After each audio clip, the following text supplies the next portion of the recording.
Hello everyone, welcome back. आज हम environmental economics BSc paper 3 के यूनिट 1 इकोनॉमी एंड इन्वायरमेंट के वो क्वेश्चन डिस्कस करेंगे जो आपके एग्ज़ाम के लिए बहुत इंपॉर्टेंट है। हम इसमें 2 मार्क और 3 मार्क दोनों कवर करने वाले हैं। तो चलिए शुरू करते हैं। Question number 1, define environmental economics. Environmental economics is a branch of economics that studies the reciprocal relationship between the economy and the environment.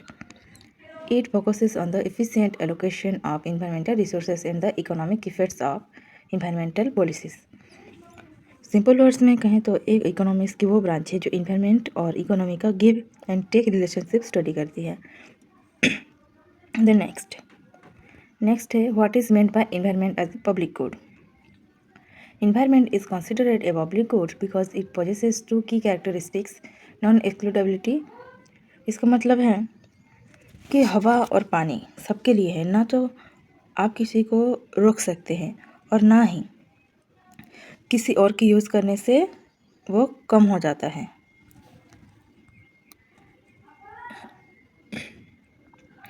What is the Montreal Protocol? It is an international treaty signed in 1987 designed to protect the ozone layer by phasing out the production and consumption of ozone depleting substances like CFCs, chlorofluorocarbons।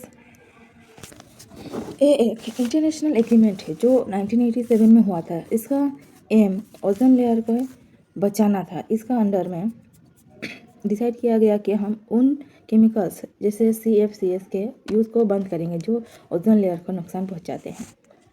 Question number 4, define deforestation in an economics context.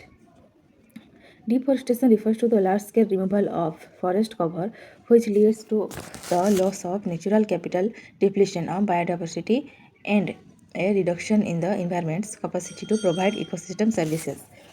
Economics में deforestation का मतलब है सिर्फ पेड़ काटना नहीं है, बल्कि अपने नेचुरल कैपिटल को खोना है। जब जंगल ख़त्म होते हैं तो बायोडाइवर्सिटी का नुकसान होता है और इन्वायरमेंट की काम करने की क्षमता कम हो जाती है, जिससे कि लॉन्ग टर्म में इकोनॉमी को बहुत नुकसान होता है।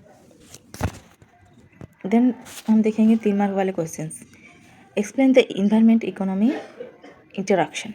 The economy and environment are interdependent. The environment provides essential inputs, raw materials, energy to the economy. In return, the economy releases waste products back into the environment. This interaction is sustainable only as long as the waste does not exceed the environment's assimilative capacity. तो इसका मतलब क्या है? Economy और environment एक circular flow में काम करते हैं। इन्वायरमेंट हमें इनपुट्स देता है जैसे लकड़ी, मिनरल्स, फ्यूल्स, फिर इकोनॉमी उनसे प्रोडक्ट्स बनाती है। इस प्रोसेस में जो वेस्ट निकलता है वो वापस इन्वायरमेंट में जाता है। जब तक इन्वायरमेंट इस वेस्ट को हैंडल कर सकता है तब तक सब ठीक है, पर लिमिट क्रॉस होते ही पॉल्यूशन बढ़ जाती है। आई होप आप लोगों को समझ में आता होगा। 6 number, list the major environmental problems of developing countries. Development country जैसे इंडिया में 3 बड़ी इन्वायरमेंटल प्रॉब्लम है। क्या है? Air pollution, water pollution and deforestation. Air pollution क्या है ना, बहुत ज़्यादा इंडस्ट्रीज़ और पुरानी गाड़ियों की वजह से जो होता है वो air pollution. Water pollution, factory का गंदा पानी बिना साफ किए नदियों में बहा देते हैं, तो जिससे कि वाटर पॉल्यूशन होता है। डिफॉरेस्टेशन क्या है? क्योंकि पॉपुलेशन बढ़ रही है तो घर और खेती के लिए जो जगह वो कम पड़ रही है, जिससे इसके लिए जंगल काटे जा रहे हैं, जिससे डिफॉरेस्टेशन हो रहे हैं। Question number 7, briefly explain the link between trade and environment. Wheel international trade boosts economic growth, it can lead to environmental degradation due to increased transportation emissions. It also gives rise to the pollution heaven hypothesis, where industries move to countries with weaker environmental regulations to reduce costs. इसका मतलब ये है कि trade से पैसा तो आता है पर इन्वायरमेंटल पर बुरा असर पड़ता है। इसमें एक कॉन्सेप्ट है पॉल्यूशन हेवन हाइपोथेसिस। इसका मतलब है कि अमीर देश अपनी गंदी फैक्ट्रीज उन देशों में शिफ्ट कर देते हैं जहाँ इन्वायरमेंट के लॉ बहुत कमज़ोर होते हैं ताकि उनका कोई खर्चा बढ़े नहीं, कम हो। ठीक है, तो आगे बढ़ते हैं क्वेश्चन नंबर 8 की तरफ। Why is international cooperation necessary to environmental protection? International cooperation क्यों ज़रूरी है इन्वायरमेंटल प्रोटेक्शन के लिए? देखिए, इन्वायरमेंट का जो इशू है,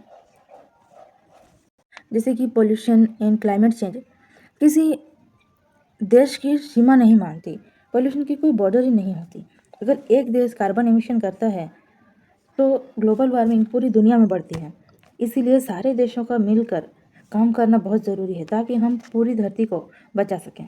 ठीक है, तो आप इस सारे क्वेश्चन का आंसर नोट डाउन कर लीजिए, आपके एग्ज़ाम के लिए बहुत ज़रूरी है।